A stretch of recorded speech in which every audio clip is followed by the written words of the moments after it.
Our world is full of the unexplainable. And if history is an open book, all of these amazing tales are right there on display, just waiting for us to explore. Welcome to the Cabinet of Curiosities.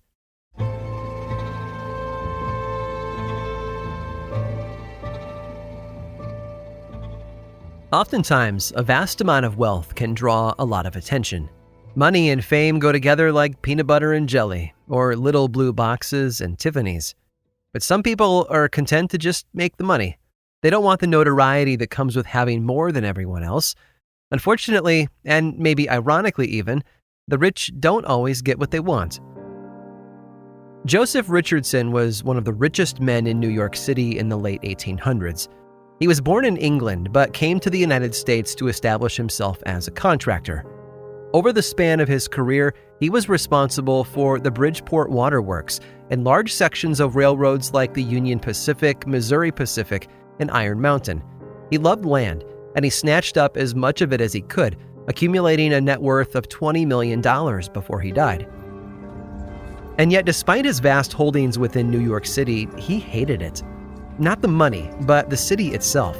It was loud and ostentatious, and disruptive to his quiet nature. Joseph lived far outside of New York with his wife Emma, also a landowner, and together they were quite the power couple of their time, though they did their best to stay out of the limelight. Joseph was known to have said that he'd rather throw away $10,000 than see his name in the newspapers. If only he'd spent the money to prevent what eventually happened next. In 1882, rival developers Patrick McQuaid and Hyman Sarner had plans for an apartment building on the Upper East Side at Lexington Avenue and 82nd Street. The area was booming, with new apartments and shops going up all the time. McQuaid and Sarner had already snatched up all the nearby land they needed for their building, all except one, and its owner? Emma Richardson, Joseph's wife. The developers thought it was an easy get, considering they'd already bought all the other plots around it. Joseph, however, saw that he and his wife were in the enviable position of having something the two men wanted, needed, to complete their plans. But Joseph was a reasonable man, and he was more than willing to let it go for a price. McQuaid and Sarner offered him $1,000 for it. Joseph, thinking the price was too low, countered with a slightly higher offer of $5,000. The men laughed at the absurd number and refused, but they continued with their plans to build the apartment building, albeit a slightly smaller lot than they'd hoped for. And Joseph, irritated by their refusal to take him up on his offer, decided that he was going to have the last laugh. He'd put up a building of his own, one so tall it would block the light to the rival apartments next door. Not only that, but the reclusive developer was so determined to make it work that he planned to live in one of the rooms, right in the middle of that noisy city he hated so much. Joseph broke ground shortly thereafter, and his apartment was finished months before his rivals. But there was just one problem. It was hard to live in. The plot that the two other developers had wanted to buy from him was only 102 feet long by 5 feet wide. It was a strip of land so small that it was thought to be unusable, but Joseph Richardson wouldn't let that stop him. The newspapers called it the Spite House, and spiteful it was, although one might have thought it was meant to punish the tenants living inside, rather than the developers of the other building. The narrow front doors led to an interior hallway measuring just over 8 feet long by 10 feet deep. Each floor housed only one room, accessible by a hallway 14 feet long and almost 4 feet wide. The rooms weren't much better either, coming in at 18 feet long by almost 10 feet wide. However, despite the building's narrow construction, Joseph managed to fit a lot inside it. The dining room on the first floor boasted a table and a sofa, with a sideboard and a mantel as well. He moved his family in, and they lived happily there for many years. His wife was quoted in the paper as calling her new home as comfortable as any she had ever lived in. Upon Joseph's death 15 years later, the house passed through various owners until the new Lexington Avenue subway line began construction around 1911. By then, the house was more a curiosity than a viable home. The money it would have taken to reinforce it to withstand the underground work being done wasn't worth spending. So in 1915, a real estate developer bought the Spite House, only to tear it down. A more modern apartment building now stands in its place, built the year Joseph Richardson's pet project was demolished. And the man who did everything he could to keep his name out of the press isn't known for his business acumen or his work developing the country's railroad system.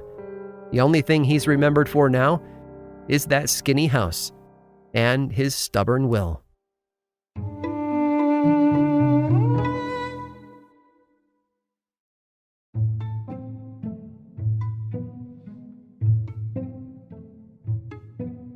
Most people don't usually set out to be a hero.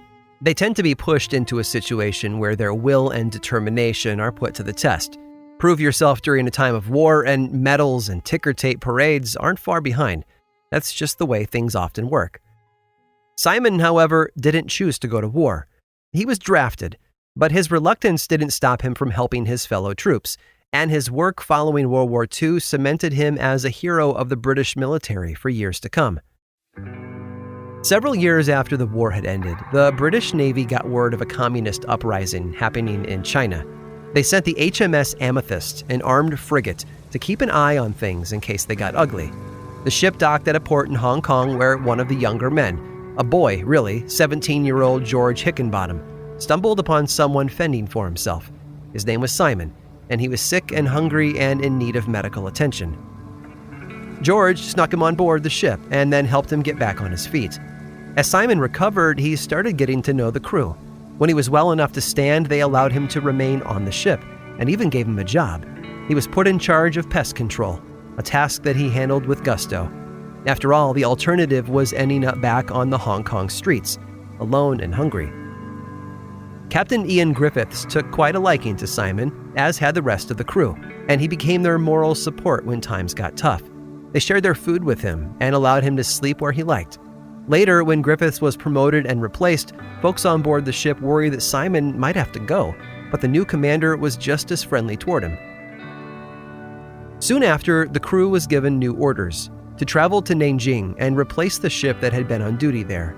But during their journey, the Amethyst was attacked. A field gun battery operated by the People's Liberation Army had opened fire on the ship. The new commander took one of the first hits while he was in his cabin and died shortly after. Simon happened to be with him at the time. He'd been badly burned and had sustained shrapnel injuries as well, but he somehow managed to crawl across the deck while the shelling continued, escaping to the medical bay with a small group of other crew members, where they waited out the sounds of explosions outside. Death was almost a certainty, but the crew took care of Simon's wounds as best they could. For 10 days, the ship took fire while the crew struggled to stay alive and afloat. They packed the holes below the waterline with hammocks and bedding. Meanwhile, Simon fought to recover. He distracted himself and the other crew by doing what he did best, catching rats. After the Amethyst was able to get away over a week after the shelling had begun, news of Simon's efforts made its way to England.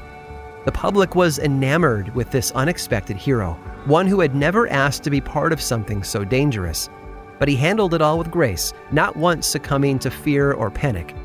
People sent him letters from all over, so many in fact that the Navy had to hire someone just to answer his mail for him. He even received awards for his bravery, including the Dickin Medal. For those who don't know, the Dickin Medal is the highest award given to animals in the British military. You see, Simon, who had hunted rats and kept up the morale aboard the HMS Amethyst, wasn't a man. No man would have been able to nap inside the captain's hat or go wherever he pleased on board a military ship. That's because Simon was a cat. I hope you've enjoyed today's guided tour of the Cabinet of Curiosities. Subscribe for free on Apple Podcasts or learn more about the show by visiting curiositiespodcast.com. This show was created by me, Aaron Mahnke, in partnership with How Stuff Works. I make another award-winning show called Lore, which is a podcast, book series, and television show, and you can learn all about it over at theworldoflore.com. And until next time, stay curious.